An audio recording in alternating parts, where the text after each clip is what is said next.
don't want to do it. That's okay.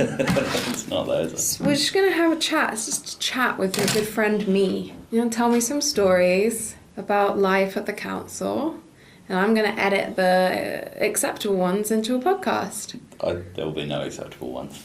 So the first thing we're going to do is I'm going to say, welcome to the Tunbridge Wells Borough Council What We Do podcast. And then you're going to tell me your name and your job title. I'm David. I am the Digital Services Manager here at Tunbridge Wells Borough Council. What does that mean? What do you do in digital services?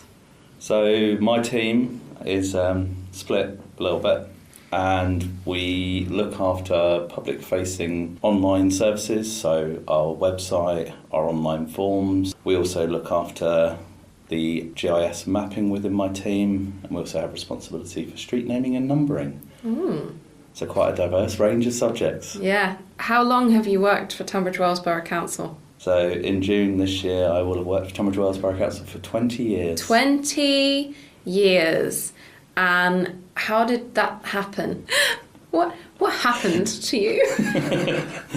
So I originally applied for a fixed-term vacancy as a website assistant because I was working in retail but wanted to use my computer studies. I can't remember what it was. My HND, I think. And so I applied for a fixed-term contract for 1 year. That kind of ran its course, and then it was extended for a further year. I carried on working and kind of gained knowledge as a council and the wide variety of things that we do. And then I went for a vacancy in the Revenues and Benefits team because I thought, actually, I want to work within the public sector and do things to help residents of the borough. So I worked there for a few years in kind of customer-facing role. Then the council formed the Gateway, which was a council-wide customer service team with the aim of a single shop for customer contact, and I went into a post as technical officer there, so I supported the customer relationship management system and the telephony system that were used by the customer service team. And then opportunities came around and I moved to the digital team, which we created to try and ensure that we had a team focused on delivering solutions that would benefit customers, make their lives easier, and deliver an end-to-end product that the public could use and access easily. And then I've kind of worked up at the council, so I spent some time working in finance, and that's where I got my first experience of managing. And then I moved back to the digital team when the vacancy opened for the manager of that team. So wow. I've lived a varied life in the council, quite a and journey. I've experienced many things. At what point did you realise that you knew everything there was to know about the council?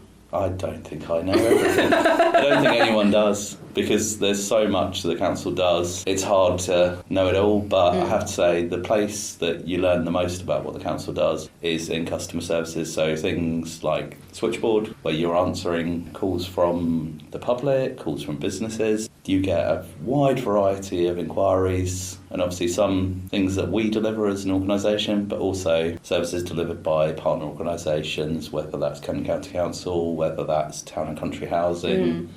You get a wide experience because most people will call the council if they're not sure who else to contact. Oh yeah, we have a podcast where the Amelia customer service team told me that someone called them when they weren't sure how to cook a Christmas ham.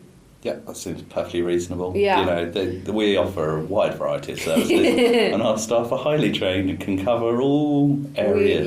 The contact centre and everything like that, that's now in the Amelia because it's a combined service, so the Gateway's moved in there. Moved into Amelia, yeah. Do you do stuff that interacts with like library services and things like that, or am I barking up the wrong? We do very minimal interaction at this point because all the library services are underpinned by KCC, so they have Kent minus Medway wide delivery of library services. However, in kind of the short to medium term future, I suspect there'll be more crossover, particularly with the Amelia being a multi-service hub. There is more opportunity through kind of online delivery of services that we might get involved in facilitating events, probably not checking out books, but you know, it might come to that eventually. But for anyone who's listening to this podcast in like the year 2040, writing their PhD about the history of local government, welcome. I hope it's great there. I'm really old now.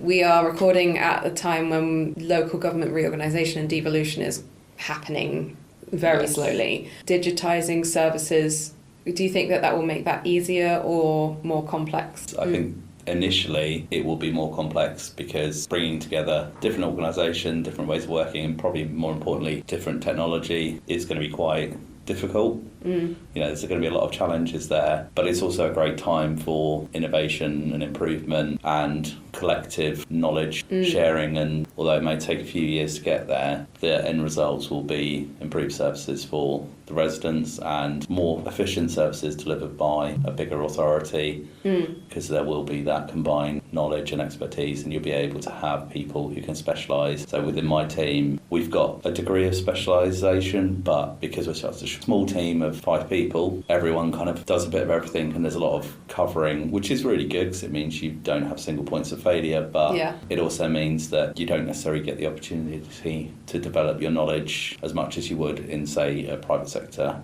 role where you would have a distinct specialist. That's interesting. I think that, like, with a smaller authority, you do have quite a lot of people who do a lot of things and are across a lot of areas. And like you say, like, that's good because you don't tend to have single points of failure. Yeah, you don't have as much specialism. And the benefit of a small organisation is you get people who have worked in various teams and then have a broader knowledge. Well, this is why you know everything. Yeah, that is kind of key. And I see it with my team where, requests will come in and it'll be from a service, and it's very much what that service knows. And a lot of the time that'll mean that, the terminology and wording will be very much legislative and specific. And, part of my team's role is to try and make that understandable. We're very inclusive, we're very big on accessibility, and a lot of time is spent taking potentially quite archaic legislation, in particular for council tax. Although introduced in 1993, you could have written the rules in 1960. It's very much in the past in their wording. As I'm sure you'll find the word hereditament, which is a word that means nothing to anyone and yet just means property. Why we can't call it a property, who knows? But it is that understanding that you get from working with teams, working with people, and spending time. That's one of the really valuable things that we have at Tunbridge Wells is we work together. We have a Tunbridge Wells way. Is that still? Do we still have the Tunbridge Wells way, or did that get replaced by like the Focus on 5 and then subsequently the? I think the Tunbridge Wells way underpins a lot of what happens and what gets done. They look at our social committee. That is, events happen because of individuals pulling together and making them happen. And it's the same with service delivery and service improvement. A lot of what happens is because people have got those relationships. They can work together and they understand who can help them deliver.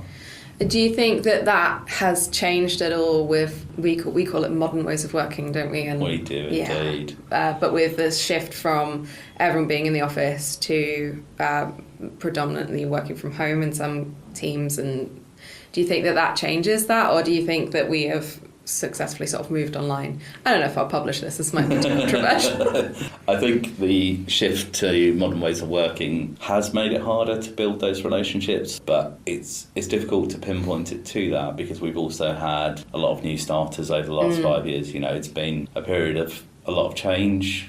5 years is quite a long time, but it's not necessarily that long in terms of a business and an organisation. You've sort of seen lots of things happen, and through those I think we've lost some of that connection, and whether that is because people don't have the classic water cooler moments where you have your chit chat while making cups of tea with other departments and you build those kind of relationships, or whether it's we've moved to a new generation of employees. We've got more younger people who have grown up in a very different generation to when COVID happened at a very formative time. And yeah, exactly that. And technology has moved on. Lots of people are now potentially more of a mind to send an IM, a text, than they are to pick up a phone, and certainly than they are to go and meet someone in person.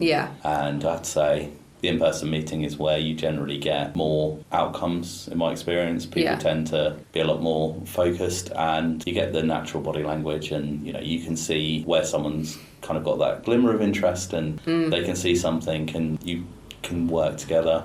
And we do it with kind of redesigning processes and service improvement, we prefer to sit in a room with some post-it notes. Yeah. Because you take people out of the formalised environment, it becomes a lot easier just to write on a post-it note, and nothing is wrong, nothing's kind of being judged, you're just all putting together. And actually the basic thing of standing up and moving while talking and doing things really helps your brain and your creativity. There's lots of things that are better in person, but then the other side of modern ways of working, we've got potentially a happier, more productive workforce with them being able to work from home in their own environment. They can have everything set up how they like, assuming they've got the space and the resource to do that.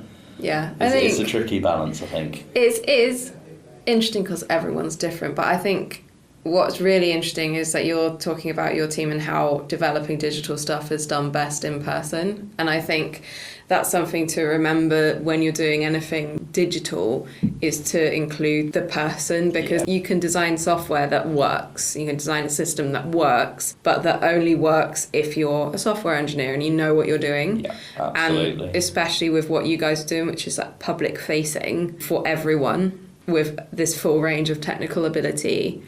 To make it inclusive, you have to put the person at the centre of what you're doing. You do, and we do try and do that. So when we work with services, we try to give them personas, so a simple character sheet of a person and their potential needs and what they are trying to access, and any barriers that they might have to being able to access that service. And that kind of really helps focus people on what would be a barrier. Yeah. And obviously, the language is kind of a particularly strong barrier.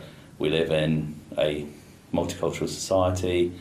It's a very diverse levels of education, and we should be aiming to ensure that everyone can understand the information that we make available in the easiest way. And technology's come on leaps and bounds with that, with AI being able to simplify your writing, with translation services being able to support people where English isn't their first language. But ultimately it should be underpinned by you've written content that is accessible to everyone, rather than relying on someone having that technology to support them. And that's it's very key to what we do, is putting that person at the heart of it. What would you say is the one thing that you would want residents to know about digital services at the council? Like, I know that that's a really hard question. Our biggest focus is on improving and making things better, and we spend time kind of reviewing feedback. So I think my message to residents is, reach out if you find a problem, there's something that doesn't quite work or you don't quite understand. Reach out to us, because there might be something we can do, and your one voice might help 100 people who are experiencing the same problem. Yeah. And we just want to make sure that everything we do is available for everyone, because there's a lot of time if you're trying to phone people or have to go into an office to visit someone to find out an answer. I want that information to be available to everyone whenever they need it, so they can carry on with their lives, they can do what they need to do. Yeah, so just if you don't like it, tell us and we'll try fix it. Yeah, exactly that. See, I made that accessible. You did. I did it. And the last question is poppadoms or bread? Poppadoms. Poppadoms. So many people in the council have gone poppadoms. Yes, because you get sides with poppadoms. Can't be a bit of mango chutney. Yeah. That's an interesting... Although I do like bread, and we've been making bread, so I'm very much on the sourdough. Oh, on the sourdough train. Yeah. I can't eat bread. I can eat sourdough, I can't eat most bread. The listeners of the podcast, of which I don't know how many there are, but they have not yet been appraised of like my name or my job title, but they know that I can't eat bread now.